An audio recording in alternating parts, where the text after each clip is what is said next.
ಇತ್ತೀಚೆಗೆ ಸಿಕ್ಕಾಪಟ್ಟೆ ಕ್ರೈಮ್ ಪ್ರಕರಣಗಳನ್ನ ಕಂಡು ಹುಡುಗರೆಲ್ಲರೂ ಕೂಡ ನಮ್ಮ ಮದುವೆ ಆಗೋದು ಬೇಡ. ಹೆಣ್ಮಕ್ಳು ಅಫೇರನ್ನ ಇಟ್ಕೊಂಡು ರಾತ್ರಿ ರಾತ್ರಿ ಗಂಡನನ್ನ ಸಾಯಿಸೋದು ಅಥವಾ ಬೇರೆ ಕಡೆ ಓಡೋಗೋದು ಅಥವಾ ಕಾರಲ್ಲೇ ಮದುವೆ ಆಗೋದು ಈ ರೀತಿಯಾಗಿ ಸುದ್ದಿಗಳೆಲ್ಲ ಕೇಳಿದಾಗ ಹುಡುಗರಿಗೆ ಒಂದು ಅನ್ಸಿತ್ತು. ಇನ್ಮೇಲೆ ನಾವು ಮದುವೆ ಆಗೋದು ಬೇಡ, ಆರಾಮಾಗಿ ಜಾಲಿಯಾಗಿ ಲವ್ ಮಾಡ್ಕೊಂಡು ಇದ್ಬಿಡೋಣ ಅಂತ ಹೇಳ್ತಾ ಇದ್ರು. ಆದ್ರೆ ಈಗ ಆ ರೀತಿಗೆ ಅನ್ಕೊಂಡಿರುವಂತ ಹುಡುಗರಿಗೂ ಕೂಡ ಒಂದು ಶಾಕಿಂಗ್ ನ್ಯೂಸ್ ಇದೆ. ಅದೇನಪ್ಪಾ ಅಂತ ಹೇಳಿದ್ರೆ, ಬೆಂಗಳೂರಿನಲ್ಲಿ ನಡೆದಂತಹ ಈ ಕ್ರೈಮ್ ಬ್ಯಾಡ್ರಳ್ಳಿನಲ್ಲಿ ನಡೆದಂತದ್ದು. ಯುವಕನಿಗೆ ಫಾರಿನ್ ಸ್ಟೈಲ್ ನಲ್ಲಿ ನಾನು ನಿನ್ಗೆ ಪ್ರಪೋಸ್ ಮಾಡ್ತೀನಿ ಅಂತ ಹೇಳಿ ಕೈಯೆಲ್ಲ ಕಟ್ಟಿ, ಕಣ್ಣಿಗೆಲ್ಲ ಬಟ್ಟೆನ ಕಟ್ಟಿ, ಮೈ ಮೇಲೆ ಪೆಟ್ರೋಲ್ ಅನ್ನ ಹುಯ್ದು ಬೆಂಕಿಯನ್ನು ಹಚ್ಚಿರುವಂತದ್ದು. ಈಗಾಗ್ಲೇ ಆ ಹೆಣ್ಣು ಮಗಳನ್ನ ಪೊಲೀಸರು ಅರೆಸ್ಟ್ ಕೂಡ ಮಾಡಲಾಗಿದೆ. ಈ ಒಂದು ವಿಚಾರದ ಬಗ್ಗೆ ತನಿಖೆ ಕೂಡ ನಡೀತಾ ಇದೆ.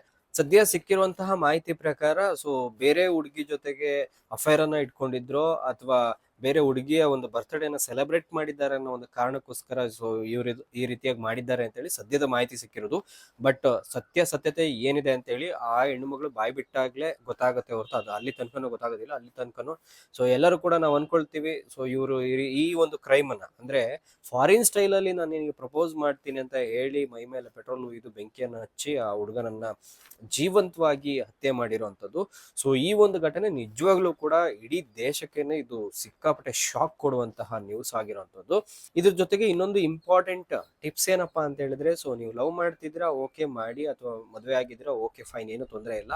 ಆದರೆ ಯಾರನ್ನು ಕೂಡ ಬಲವಂತವಾಗಿ ನಿಮ್ಮ ಜೀವನದಲ್ಲಿ ಹಿರಿ ಅಂತ ಹೇಳಕ್ ಹೋಗ್ಬೇಡಿ. ಬ್ರೇಕಪ್ ಮಾಡ್ಕೊಳ್ತಿರೋರಿಗೆ ಆಯ್ತು ಮಾಡ್ಕೊಳ್ಳಿ ಅಂತ ಹೇಳಿ ಧಾರಾಳ ಕಳಿಸ್ಕೊಡಿ. ಅವ್ರು ಇನ್ನೊಂದು ಜೀವನವನ್ನ ಹುಡ್ಕೊಳ್ತಾರೆ. ನೀವು ಸ್ವಲ್ಪ ದಿನ ನಿಮಗೂ ಕಷ್ಟ ಆಗ್ಬೋದು, ಬಟ್ ಜೀವ ಉಳಿಯುತ್ತೆ. ನೆಮ್ಮದಿಯಾಗಿ ಇನ್ನೊಂದು ಯಾವ್ದೋ ನಿಮ್ಗೋಸ್ಕರ ಅಂತ ಕಾಯ್ತಿರುವಂತ ಜೀವ ಇರ್ಬೋದು.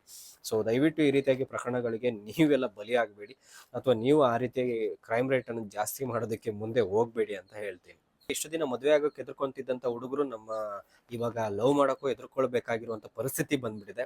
ಇದ್ರ ಬಗ್ಗೆ ನಿಮ್ಮ ಅನಿಸಿಕೆ ಅಭಿಪ್ರಾಯಗಳನ್ನ ನಮ್ಮ ಕಮೆಂಟ್ ಬಾಕ್ಸ್ ಒಳಗೆ ತಿಳಿಸಿ.